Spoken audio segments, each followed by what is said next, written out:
This is an important Nightwish video for the channel because it will be my first time hearing Tarja. She is their former singer. So far, I have only heard Nightwish with Floor Jansen, their current singer. If you're curious to see which Nightwish videos I've done before, you can find them all linked in the description below.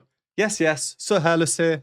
The Phantom of the Opera, an iconic musical, one of the most successful of all time. I'd actually never seen it until recently. I did a video on another cover version of this song, and in preparation for that, I watched the film. What a song! There's so much to it, and my obvious question here is, how will this work as a duet? I've seen Marco, the bassist, sing before, so is he going to be singing the part of the Phantom, or have they arranged this for a solo for Tarja? The performance we'll be watching is from 2005. Apparently, this was their last ever concert with Tarja, and as such, this concert has come to be known as the end of an era.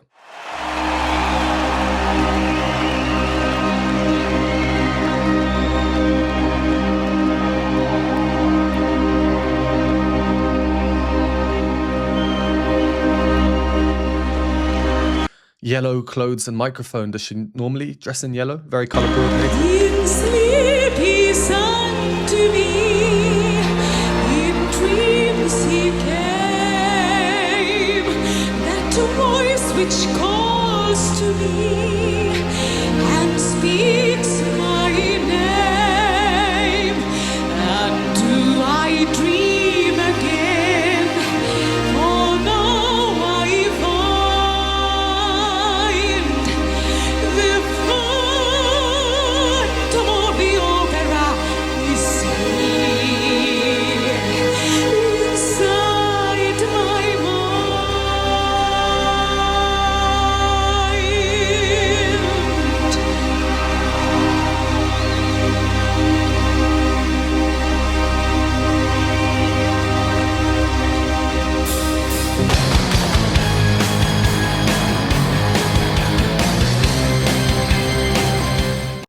All right. This is a lot to take in for me. Like I said in the introduction, this is my first ever time hearing Tarja. My first time seeing her, actually. I've not really looked into her much before this at all. What I will say is she certainly has a stage presence, or I think in today's world, an aura, we'd call it. Looking at the fans in the audience, there were some crazy expressions. People looked bemused, shocked, almost possessed in some kind of weird way. My initial question here is, as this is a cover song, is it a cover song Nightwish have performed before and therefore Nightwish fans know as a cover? Or is it because The Phantom of the Opera was just a very famous song at the time? The film came out in 2004. This concert was 2005. It seems to be a fan favorite for this concert based on the immediate reaction of everyone. One other thing that I find really interesting, it's quite a slow opening, especially compared to some other more typical metal music that I've seen with Nightwish so far. Immediately, we've got these in the air, the devil horns. I dream again. Everyone's swaying. Wow.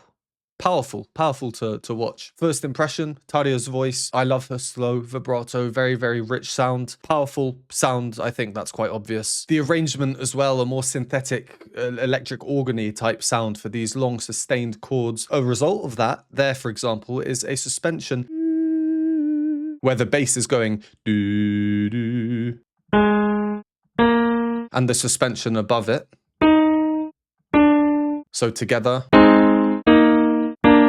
as that moves down, Tarja's melody goes up.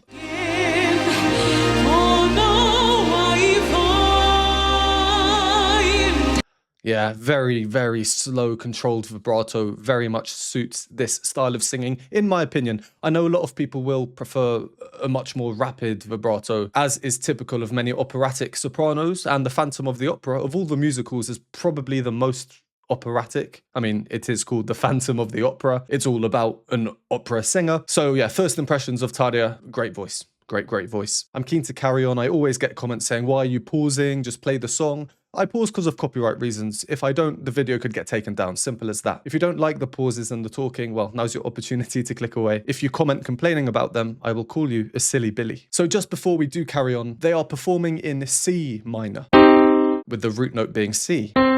The original is performed higher up in D. In sleep he sang to me. In sleep listen to me. So Tarja is going for the opening two notes. The original is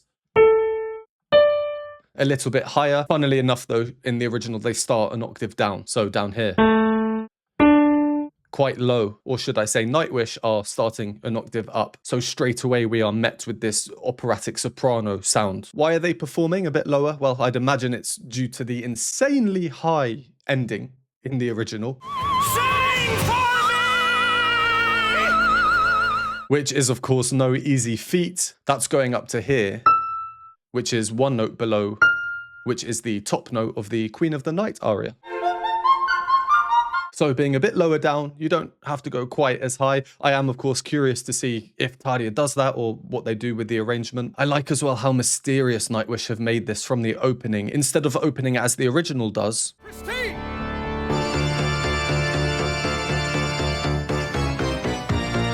with those very iconic chromatic descending chords,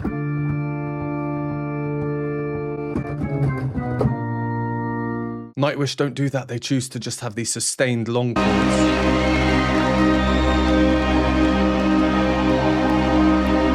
Harmonically simple, structurally sound, strings, long sustained, orchestral.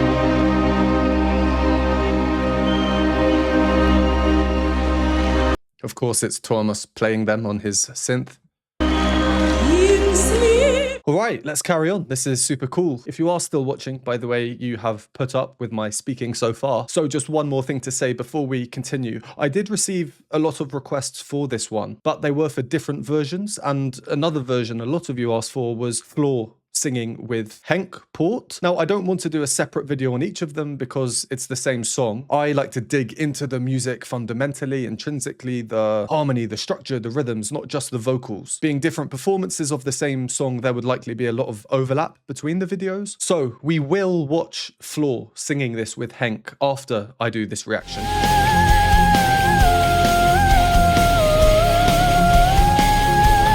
Wow, pure, clean sound from Floor there. You can find that full video, including both reactions, linked below in the pinned comment. It's on my Patreon, and there are a bunch of other videos with additional content on there too. All right, let's go. From that chromatic fall.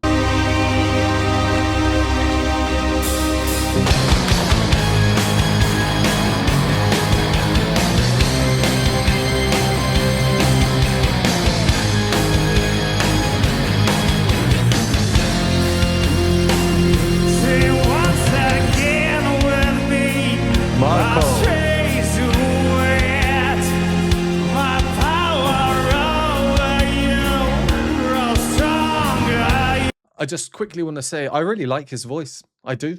I don't know why. I just do.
Oh, wow. Wow. I think this is a fantastic first experience of Tarja. I hope you can affirm my suspicions in the comments. Straight up, I prefer this to the original, to the stage version performance. I do. There's just something about it. The atmosphere they're able to create. I would have been very young in 2005, still in my single digit sort of age. But if I was older, I would have wished that I might have been exposed to metal music. I wasn't exposed to metal at all growing up, or symphonic metal, whatever you'd want to call them. And if I had been, and if I were older, who knows, maybe I would have got to see them live here. And that would have been very, very cool, I'm sure. So my question from the introduction, how will they sing this as a duet? Well, Marco, yeah, really cool voice. There's something quite menacing about the way he just plays, staring, not really moving, and singing. I love the end of that phrase. Idea mine. That little drop there.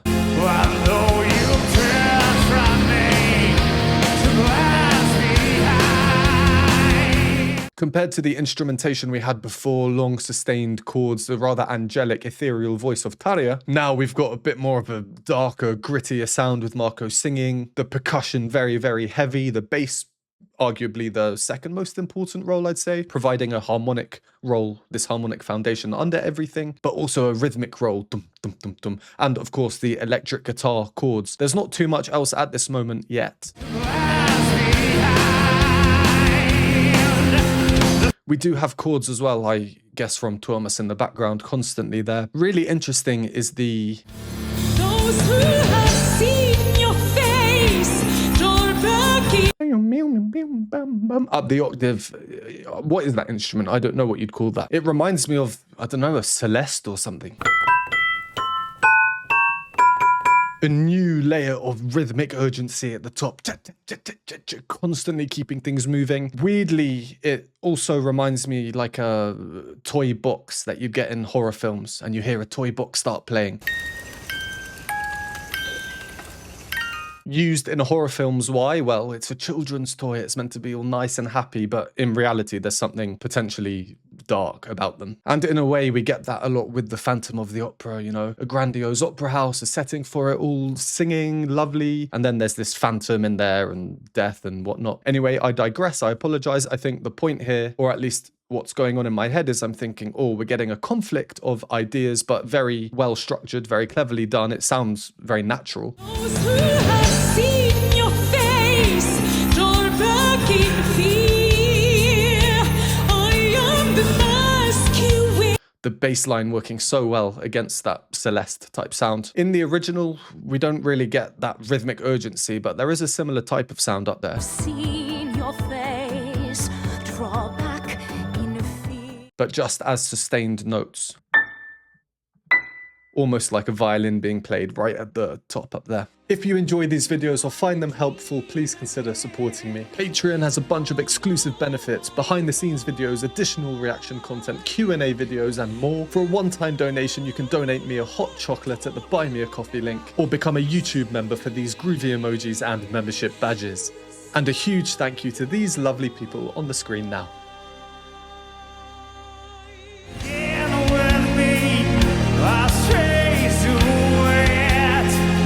How he opens up the sound towards the end of the phrase, and then his also very slow and rich vibrato comes through.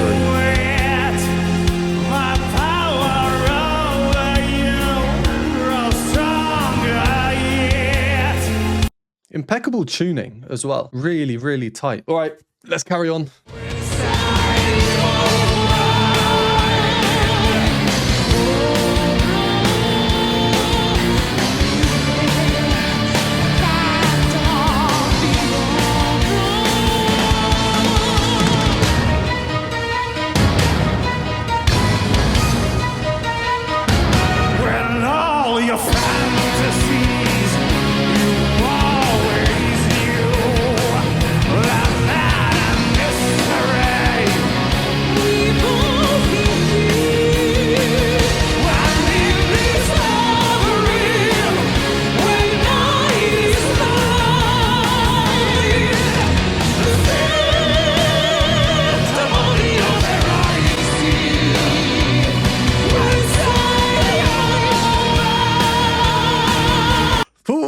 Marco going up there, but in this blended chest voice. Sorry, I'll go back to Tuomas because that was so funny. Even when he's playing there, he cannot resist singing along to the Phantom of the Opera.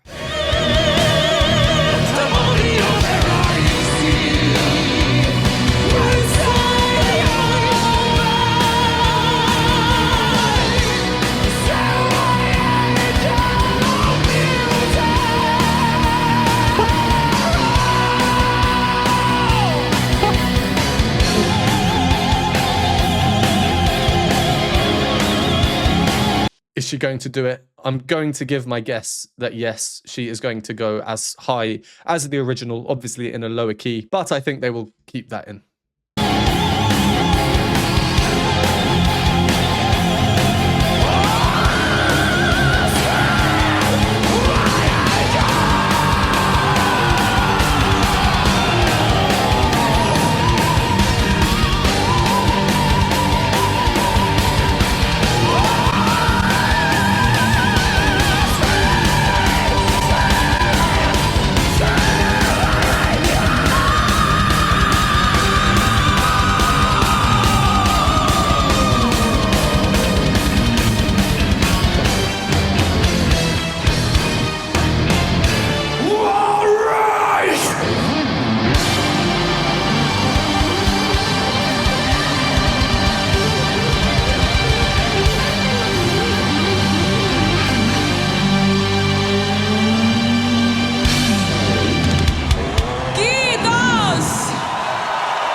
Wow, that is a performance and a half. Seriously impressive. Now, as impressive as Marco's screaming at the end is there, I'm going to listen to this more times, so I will come to my verdict on exactly what I think of it. I'm very 50-50. Sometimes I'm thinking, oh yeah, this is quite nuts, but not something I'd like to listen to more than once or twice. But then the other half of me is thinking, you know what?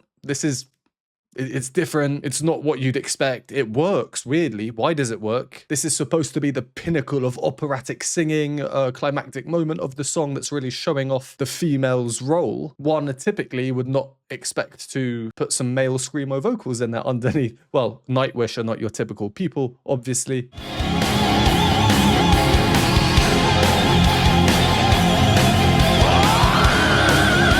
It almost sounds like Tarja's vocals have been turned down a little bit. Now, I don't know if that's just the result of the video on YouTube or if it would have actually sounded like that in the arena. On the off chance anyone watching this video now was there then, please let me know.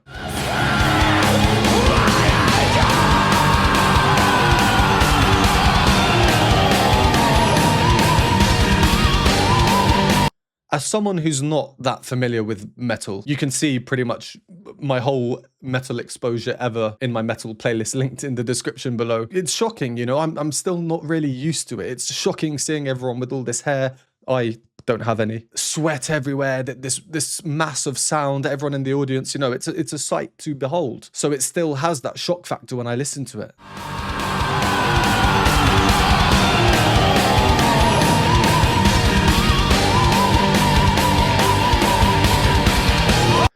And the more I listen to it, all these lines coming through in the guitar. And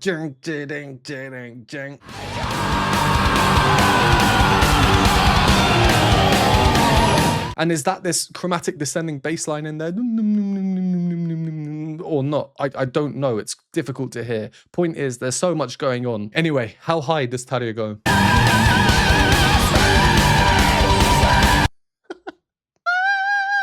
Marco's up there. That's high. That's a G, that's one note below here, which is the highest note your typical chorister is expected to sing.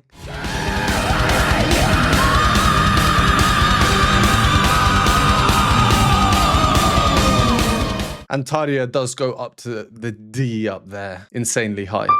Editing Sir Hairless here. She's actually singing the note above it, the D sharp. I'm just not sure whether that's intentional or not. Just a reminder that that F here is the top of the Queen of the Night aria. And I like the rawness to the sound. Tarja goes up to that D, which is an impressive feat in and of itself. It's basically one note higher than your soprano would typically need to ever sing. And it's not a perfectly hit note, you know, it's kind of wavering around it. There's an authenticity to the sound.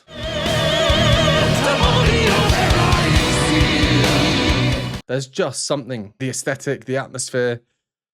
I don't know, I feel like they're the perfect group to sing the song the way they've done it.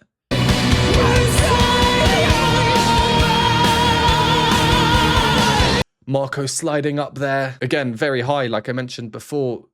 And the synergy between him and Tarja's singing, so much so that their vibratos are almost the same speed. Vibrato, by the way, is something that you will see many singers use. And when you can use vibrato, you know, it just comes naturally to a lot of people. It can actually mask tuning discrepancies. It's much more difficult to sing perfectly in tune with a straight tone voice without vibrato. So when two people are singing together the same note or in harmony and they're both using vibrato, tuning generally will seem fine. It comes in different forms. You can have rapid or much slower or richer. And both of theirs is very, very similar, which is not too common, especially with the slower vibrato. So yeah, that really does sound good to me.